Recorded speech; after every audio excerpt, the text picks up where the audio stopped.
Jack of Swagger.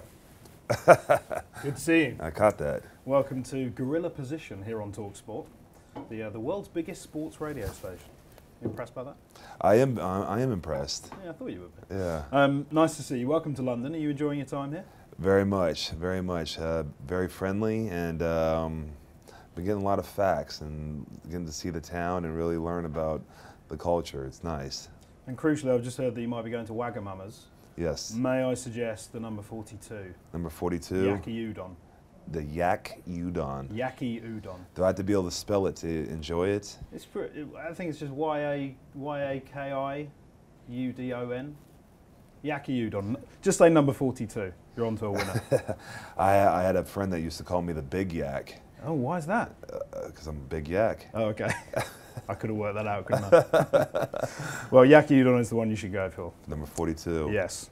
So you come from Oklahoma. You went to the University of Oklahoma and played football a lot and wrestling.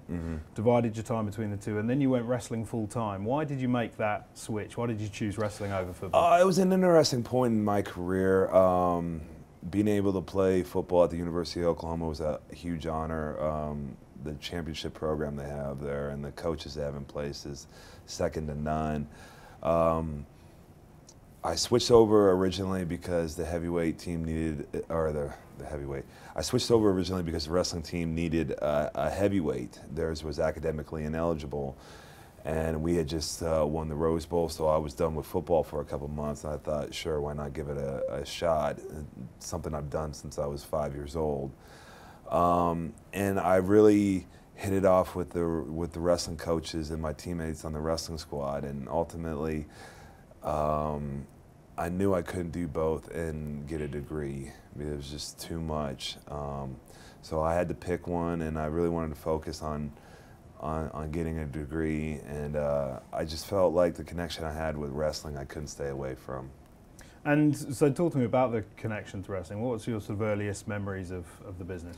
Oh man, earliest moments are Saturday mornings at 5 a.m. and I'm walking into my parents' room and waking them up to drive 3 hours to go to a small wrestling tournament in a basketball gym, and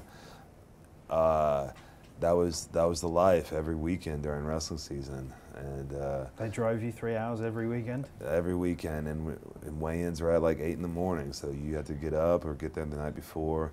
And then, being the fat kid heavyweight that I am, I remember going to the buffets after the tournaments. And all that hard work you did during the week, it's gone. Yeah. Did they have any Yaki Udons at the buffet? They had a number 41, but I think that was the highest it went up to. Yeah, that makes sense. So, as an All-American, you set the record for most pins in a season. Were you a tough nut at school? A tough nut. Did anyone mess with you? Oh, no one ever messed with me. And it's funny, like you see Jack Swagger now and you see Jack Swagger when he was 16. There was some awkward pictures. You go down my family wall and there's a lot of overturned picture frames. All you see is teeth and shins. Luckily, no one ever messed with me. I don't know what it was. I wanted to be messed with, but no one wanted to try me. You wanted that opponent, but you didn't do it. Well, with the right girl standing around, I'll take the spotlight. That's what it comes down to. Yeah. Did you, much luck with the ladies at school? Hey, all we need is love. I'm guessing not with all the chins and the teeth. You know, it took a while for Jack Swagger to find his swagger, so yeah.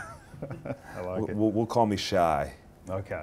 And how were you academically at school? Did you look? What was your favorite other subject? I was really good at math and science. Reading, sentences are tough. But I ended up becoming an academic All-American in college as well. Awesome. Now, I believe Jim Ross was quite instrumental in kind of getting you involved with the WWE. How did that all come about? How did that relationship? I was still playing football at the time, and I had met Jim Ross and Jerry Briscoe with some other teammates of mine, and of course, both of those guys follow high school wrestling in Oklahoma very closely. So they knew about me, and they knew I'd been recruited to certain other places. Jerry Briscoe was mad because I turned down Oklahoma State, his alma mater, for a wrestling scholarship to go play football at Oklahoma. So he always gave me crap about that. But I met them, and those guys were great. They told me, just go get your degree, finish school, and when the time is right, give us a call. And I did, and the rest is history.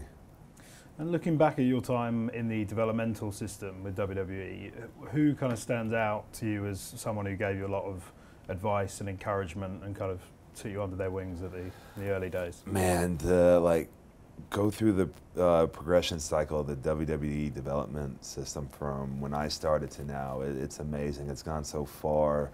And one thing that the WWE has done is put amazing mentors like in front of these kids. And you know, guys 30 years ago would have loved to have this type of information. Steve Kern was very instrumental, Dr. Tom Pritchard, Norman Smiley, American Dream, Dusty Rhodes.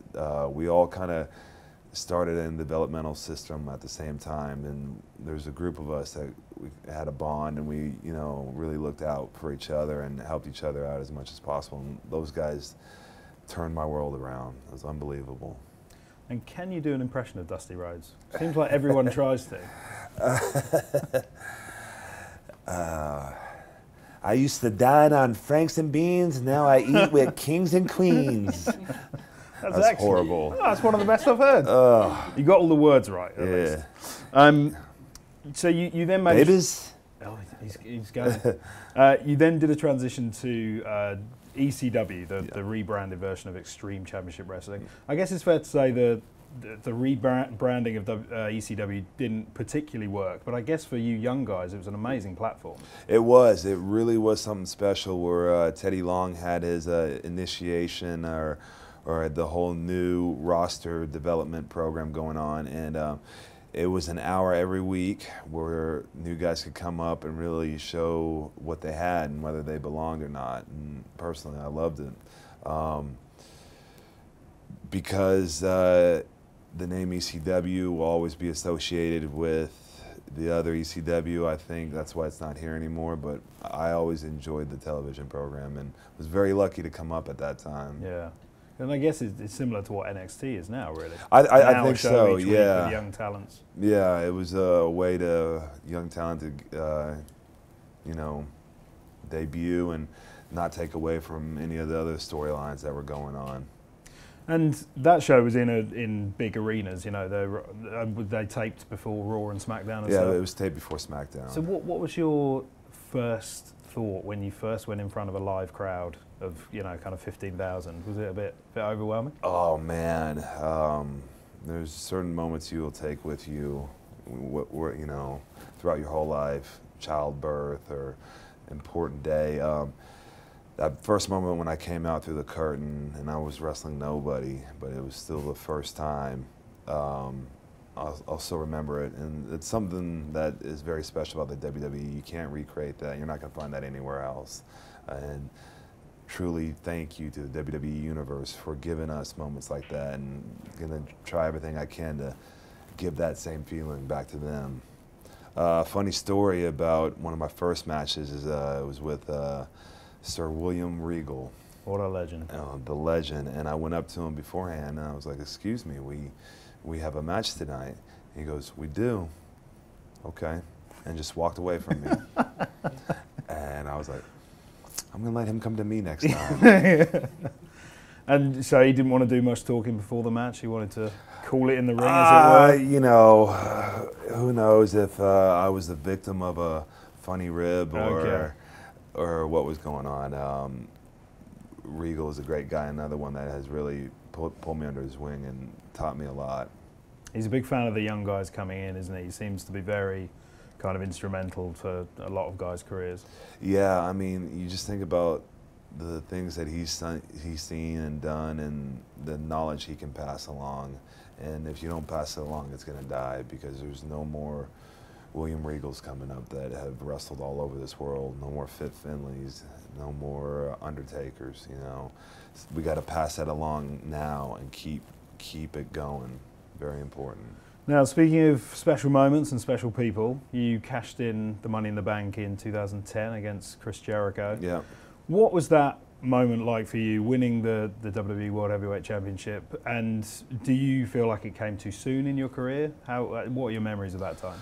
I will forever be humble for winning the World Heavyweight Championship. It has such prestige, so much history behind it. Like, the guys have won that. Most of them are probably in the Hall of Fame, and no matter where I go or what I do from here on out, if you see Jack Swagger at McDonald's flipping burgers, he's still Jack Swagger, World Heavyweight Champion, flipping burgers. I don't think it came too soon. I think it came at I think it came at the right time, and I know everyone wonders if I'm going to have the chance to win the big one again. And all I can say is I'm hungrier than ever. I'm working harder than ever.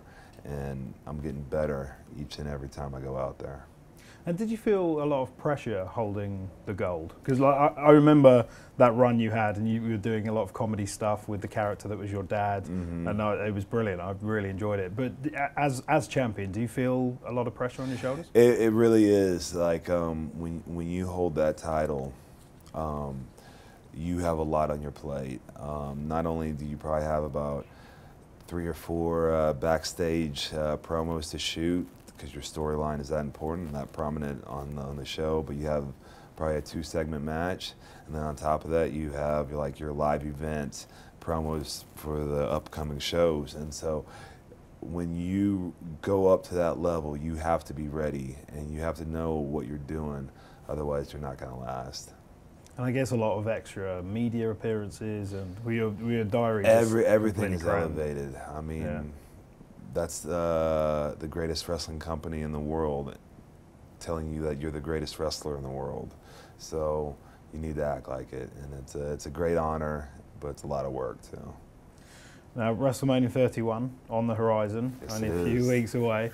What's your sort of greatest memory of WrestleMania personally, and also what can fans expect from this year's event? This year's WrestleMania is really standing alone by itself. On top of being in a great venue in San Francisco, just never before seen matches. Roman Reigns, Brock Lesnar for the first time. How many times in the next 10 years are those two going to hook up for some major title? Sting coming to the WWE for the first time, and who does he wrestle? Triple H. Is Bray and Undertaker going to go at it? The ladder match for the IC title. Very excited about this card, and I can't wait to see what happens. My favorite WrestleMania moment, I've had some big ones, winning Money in the Bank and wrestling for the World Heavyweight Championship, but my favorite is the 4-way tag last year we did on the pre-show. Just something about the chemistry we had, and it was one of the peaks of We the People. Awesome. And just very quickly, the UK tour in April. Will you be coming over, and what do you most enjoy doing when you're in this country? I will be coming over to the UK in April for the WWE Live, and what I enjoy doing most is eating banoffee and having pints. So. Oh, really? You're a fan of banoffee pie? Oh. That is the greatest. Yeah, bananas and toffee. You can't go wrong. That's my favourite dessert. It took me 6 years to figure out, like, where does banoffee come from? And then someone told me bananas and toffee. Ah. I'm surprised you didn't know about banoffee pie when you were younger. At all those buffets. You can't find it. Really? You can't find it. And every year I bring back a recipe of banoffee pie, and so I can try to make it, and I always lose the recipe. I think you need to move to this country. Get some yaki udon from Wagamama's. Number 42. Number 42, and banoffee pie. Oh. And pints. Yes. Boom. Yes. I think I could just live off banoffee, though. Jack Swagger, very nice to see you. Thank you. Thank you Pleasure. so much. Thank you.